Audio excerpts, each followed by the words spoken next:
Alright, so we just got a shadow drop. Tomb Raider Definitive Edition is now available on Switch and Switch 2, and honestly, this one's a bit of a classic for me. I loved it back in the day, so I'm actually really hyped now to jump back in. In fact, I'm actually writing this intro while the game is downloading. And it's for a couple of reasons. Mostly excitement, but also because, I figured, you know what? Let me at least start this video with a smile on my face before anything has a chance to disappoint me. Because this game comes from Aspyr, and look, we all know the score. They've been pretty hit and miss, and this is their first proper Switch 1 and Switch 2 release.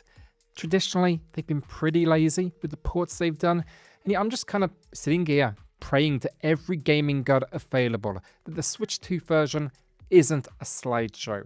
Please be 60 FPS, please. So yeah, look, let's dive in and see if this shadow drop is a win, or if I'm about to spend the rest of the day deeply regretting my optimism. Let's get into it. In this video, I'm going to be covering the visuals, the frame rate, any exclusive Switch and Switch 2 features, and a bit of background on the game itself. But before we do get into any of that, we need to talk pricing. And this, honestly, right here, is exactly why I run this channel. I spend my money so you don't have to waste yours. And no, that's nothing to do with the quality of the game. Stick with me here, it is still actually downloading. I'm still happy, still smiling, at least for now. But I paid for the Switch 1 build first. They're both priced exactly the same, but I was hoping there'd be a free Switch 2 upgrade. And yeah, I had to test it so I could tell you all. And of course, there isn't. No upgrade path, nothing. I had to buy it a second time. So yeah, look, learn from my mistake, pick the version you need, you're not getting both. And on that note, actually, if you could do me a favor and hit subscribe, that would help a huge amount. I'd actually love to recoup that double spend, and yeah, you want to help a guy out. But anyways, thankfully, I will give it this.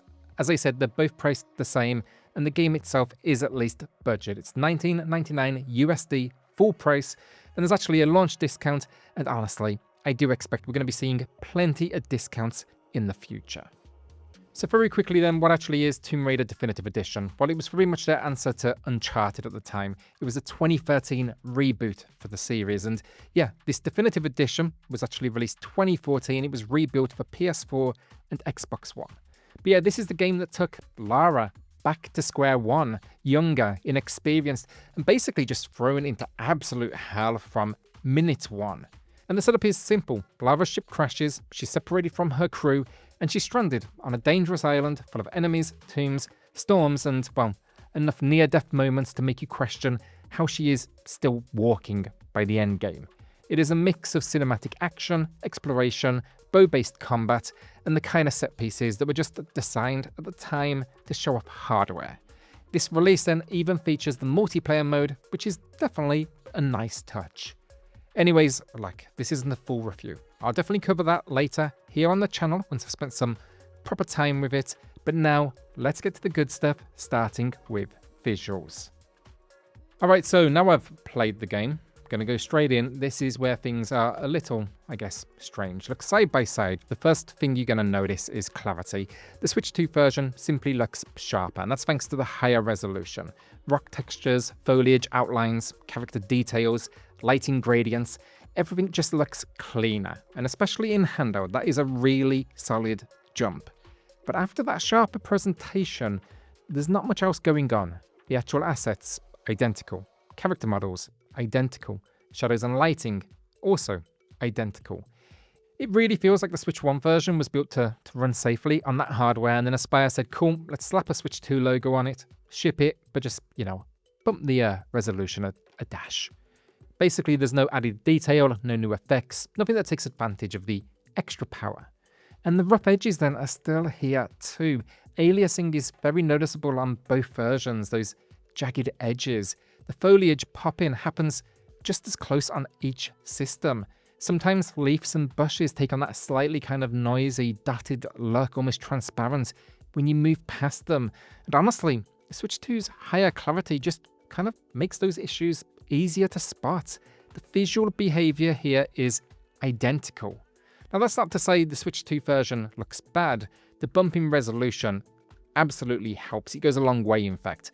And the presentation itself has held up surprisingly well. The environments still look good. The atmosphere carries a ton of weight. Animations are solid. And cutscenes in particular, they really stand out. But yeah, visually, basically, the Switch 2 version is the Switch 1 version with that sharper image. Nothing's touched up, nothing's enhanced. It's the same game, just cleaner. And look, I think if you're on Switch 1, you're going to be pretty damn impressed with what they've managed here. It's just a shame they didn't put more work into leveraging the Switch 2 hardware, because there's clearly corners cut here to get the game on Switch 1, which could have been easily overcome with the Switch 2 hardware. Now that said, I do think it raises a concern for me, and that is, I think this is going to be a pattern we're going to see moving forward a lot. Games designed around the Switch 1's limits, then push the Switch 2 with minimal changes.